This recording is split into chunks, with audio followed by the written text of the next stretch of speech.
পরিবর্তন হলো না, ওই জাতিকে আমি ইমাম খুতবা দিয়ে পরিবর্তন করতে পারবো না বলে নামাজ শুরু করেছি।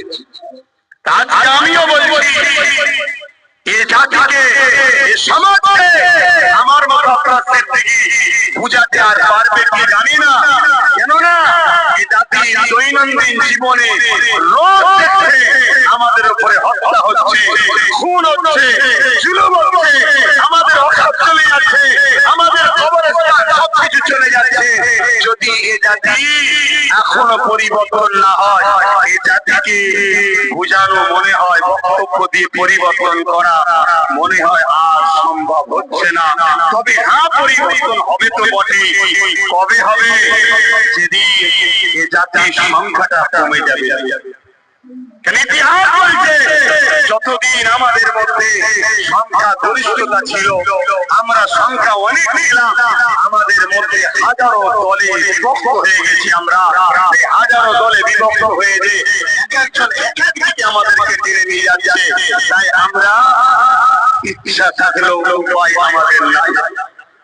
তাই আমি কথা সংক্ষেপ করছি, কেন আবার পানি আসছে, হয়তো আপনাদের দিকে ভিজে শরীর খারাপ হয়, হোক যা আপনাদের ভিজে হয়তো শরীর খারাপ হতে পারে, কেন আপনাদের জীবন আমার জীবনের থেকে হয়তো অনেক মূল্যবান। তাই আপনারা ভিজতে চাইবেন না। তাই আমি সংক্ষেপ করে এতটুকু বলি, এই ওয়াকাফ কালা কানুনকে যদি সত্যি আমরা পরিবর্তন করতে চাই, তাহলে নম্বর 1 হলো যে কথা প্রথমে আসলো, কৃষক বন্ধুদের মতো আন্দোলন করতে হবে। কৃষকদের সংখ্যা মাত্র 2%। কত পার্সেন্ট? 2%। সেই কৃষক পাঞ্জাবের 2% পাঞ্জাবি ভাইরা যারা আন্দোলন যে দেখিয়েছে, সেই আন্দোলন অনুযায়ী আমাদেরকে আন্দোলন করতে হবে। তাদের আন্দোলন ছিল ঝড়েতে, তাদের আন্দোলন ছিল রোদেতে, তাদের আন্দোলন ছিল পানিতে, তাদের আন্দোলন ছিল রাতেতে, তাদের আন্দোলন ছিল দিনেতে, তাদের আন্দোলন ছিল 24 ঘন্টা রাস্তার উপরে, তাদের আন্দোলনে কাঁদুনি গ্যাস করা হয়েছে, তাদের আন্দোলনে গুলি কেন্দ্র সরকার চালিয়েছে, তাদের আন্দোলনে নিজের পাশে অনেক ভাই খুন হয়ে গেছে, লাশ পড়ে গেছে। এত কিছু দেখার পরও তারা মাসকে মাস আন্দোলন চালিয়েছে। তাদের একটাই কথা ছিল, কৃষক কালা কানুন বাতিল করতে হবে। যদি আগামী দিন আমরা এই বর্ষার দিনে এইভাবে যদি আন্দোলন করতে শুরু করি, এই আন্দোলন যদি আমরাও বলি, আগামীতে রোদ আসলেও হবে, রাত আসলেও হবে, দিন আসলেও হবে, ঝড় আসলেও হবে, তুফান আসলেও হবে, পুলিশের লাঠি চললেও হবে, গুলি চললেও হবে, বোম চললেও হবে। এই আন্দোলন যদি আমরা বন্ধ করবো না, চালিয়ে যাবো, তাতে আমাদেরকে রাস্তায় খেতে হবে, রাস্তায় ঘুমোতে হবে, রাস্তায় বসতে হবে। আমি কথা দিয়ে যাচ্ছি, বিজু সরকার অবশ্যই আইনকে বাতিল করতে বাধ্য হবে, হবে, হবে, হবে।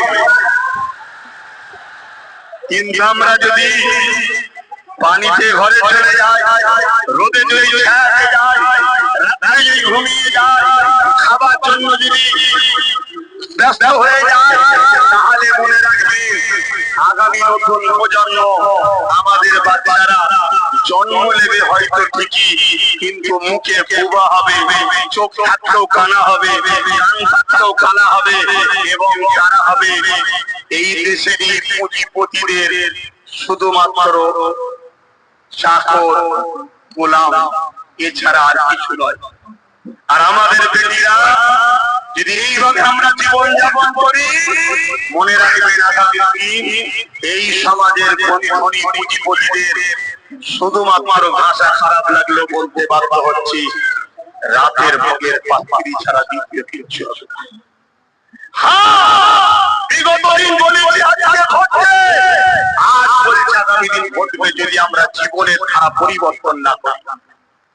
আরে আপনার কাছে সংবিধান আছে, আপনার কাছে দেশ আছে, আপনাকে সংবিধান দিয়েছে, আপনাকে দেশ দিয়েছে, আপনি প্রত্যেকটা অন্যায় দিয়েছে, আপনি কথা বলবেন, সেটাদের দায় নিতে আর রাজ্যে সিএমও চোখে চোখ রেখে কথা বলার অধিকার যখন আপনাকে দিয়েছে, সংবিধান আপনাকে দিয়েছে,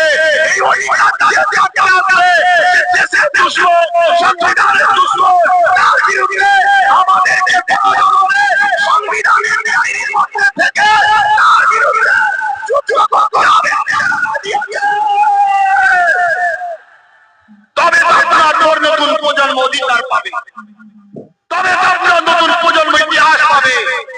আজকে যদি হাফেজ তিতুমুল লড়াই না করতেন, আজকে যদি আশরাফুল্লাহ লড়াই না করতেন, আজকে যদি সৈয়দুল আবু বকর সিদ্দিক ফুরফুরাবি লড়াই না করতেন, আজকে যদি নেতাজি সুভাষ চন্দ্র বসু লড়াই না করতেন, আজকে যদি সিধু কানু বিরসা মুন্ডা ইনারা ভগৎ সিং লড়াই না করতেন, তাহলে আজকে আমরা স্বাধীন দেশ পেতাম। কিন্তু স্বাধীন হয়ে গেছে, ৭৭ বছর চলে গেছে। আবার নতুন করে এই দেশবাসীকে দেশেরই একদল অংশ মানুষ পুঁজিপতিদের ঘরে সামনে রেখে সেদিন যেমন ইস্ট ইন্ডিয়া কোম্পানিকে খুশি করার জন্য আমাদের গোলাম হতে হয়েছিল, আজকেও একদল পুঁজিপতিকে সামনে রেখে পুরো দেশটা তাদেরকে বিক্রি করে দিচ্ছে। অতএব এই জায়গায় আরেকটা কথা মনে পড়েছে, একটু বলে দিচ্ছি। এই যে পালগাঁও হামলা হয়েছে, এই হামলা অত্যন্ত দুঃখজনক, অত্যন্ত নিন্দনীয়। এই হামলার পিছনে অনেক রহস্য লুকিয়ে আছে। যেমন একটা রহস্য হচ্ছে বর্ডারের লাগোয়া কোন বাড়ি ঘর কোন কোম্পানি কাউকে জমি দেওয়া যাবে না, এটা আমার দেশের আইন। কিন্তু আজকে বর্ডারের লাগোয়া সব জায়গাতে আমার দেশের আদানি আম্বানিদের ঘরে জমিতে দেওয়া হচ্ছে। ভালো করে বোঝে আজকে এই পালগাঁও হামলা, এর পিছনে অনেক রহস্য দেখা যাচ্ছে। সেই রহস্যের মধ্যে একটা রহস্য হলো এটা, যেখানে দৈনিক ৩-৪ হাজার পুলিশ যায়, সেখানে একটা কোন পাহারাদার বিএসএফ বা সেনা বা পুলিশ কেউ ছিল না কেন? এই রহস্যের মধ্যে অনেক কিছু দেখা যায়।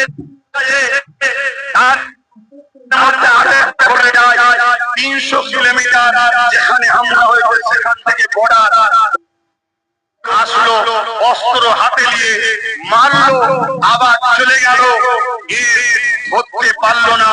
কিছু একটা রহস্য পাওয়া যাচ্ছে না, যায়নি।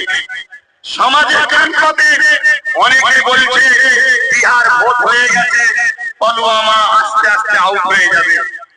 অর্থাৎ ভোটের জন্য একটা ইস্যু অনেকে বলছে। অনেকে এটাও বলছে যে হামলার পিছনে আমরা অনেক কিছু দেখতে পাচ্ছি। যেমন ভারতবর্ষে পাকিস্তানের হয়ে সব থেকে বেশি কাজ করছে কেন্দ্র সরকারের দলের লোকেরা। কেন যতগুলো ধরা পড়ছে সব কেন্দ্র সরকারের সঙ্গে তাদের সম্পর্ক পাওয়া যাচ্ছে, যারা পাকিস্তানকে খবর দিচ্ছে। অতএব এই জায়গাতেও অনেকে ডাউট করছে যারা হামলা করেছে তারা মূলত তারা পাকিস্তানের এজেন্ট, যারা বসে আছে তাদের মধ্যে থেকে কেউ যে হামলা করেনি। তো ইতিহাস বলছে রাজনীতির জন্য দুশ্চরিত্রের মানুষেরা নিজেদের পরিবার সন্তানকেও খুন করেছে। রাজনীতির জন্য গদি বাঁচাবার জন্য এমনও অনেকে বলছে নিজেরাই হয়তো এমন কিছু ঘটনা ঘটতে পারে যাতে মানুষের মাইকটা মুসলিম হিন্দু করা যায়। অতএব এই জায়গায় দাঁড়িয়ে থেকে যেমন আমাদের ওয়াকফ কালাকানুনকে বাতিল করার লড়াই, ঠিক তেমনই পলগাঁওয়ে যারা প্রকৃত আসামি তাদেরকে চিহ্নিত করা হয়েছে, তারপরও এখনো কেন ধরা হচ্ছে না? তাদেরকে সর্বোচ্চ শাস্তি মৃত্যুদণ্ড কেন দেওয়া হচ্ছে না? এটাও কিন্তু আমাদের আন্দোলনের দরকার আছে না? কিন্তু আপনি দেশের থেকে রাজ্যের থেকে গ্রাম যেতে দেখেন পলগাঁও আন্দোলনটাও বন্ধ হয়ে গেছে। খেয়াল করতে হচ্ছে, আন্দোলন বন্ধ হয়ে গেছে। এসব যেন একটা সাজানো নাটক। অনেকে আবার এটাও বলছে এই হামলা করে পুরো দেশে মুসলিম সমাজের উপরে অত্যাচারের স্কিম রোলার চালাবার একটা পরিকল্পনা, এটাও অনেকে। তবে আমি আবার ফিরে আসছি, যদি আপনারা বলেন এই আইন ওয়াকফ কালাকানুনকে বাতিল করা সম্ভব আছে, একটা রাস্তা বললাম, কৃষক বন্ধুদের মতো আন্দোলন। আপনারা কি ওয়াকফ কালাকানুন, মসজিদ, মাদ্রাসা, কবরস্থান, দ্বীন ইসলামের ঐতিহ্য, আমাদের ঐতিহ্য আমরা কি সত্যি দিল থেকে বাঁচাতে প্রস্তুত আছি? একটু হাত তুলে বলুন প্রস্তুত আছি। আপনারা আগামী দিন যদি এই মাঠে আবার দেখা হয়, আপনারা কি আসতে প্রস্তুত আছেন? কালকেই হতে পারে, আসতে পারবে? সত্যি বলছেন আসতে পারবে? এইভাবে আন্দোলন করতে হবে, রাত বলে নয়, দিন বলে নয়। মাঠে যাবার সময় বললে হবে না, অফিস যাবার সময় বললে হবে না, কাজ কামের সময় বললে হবে না।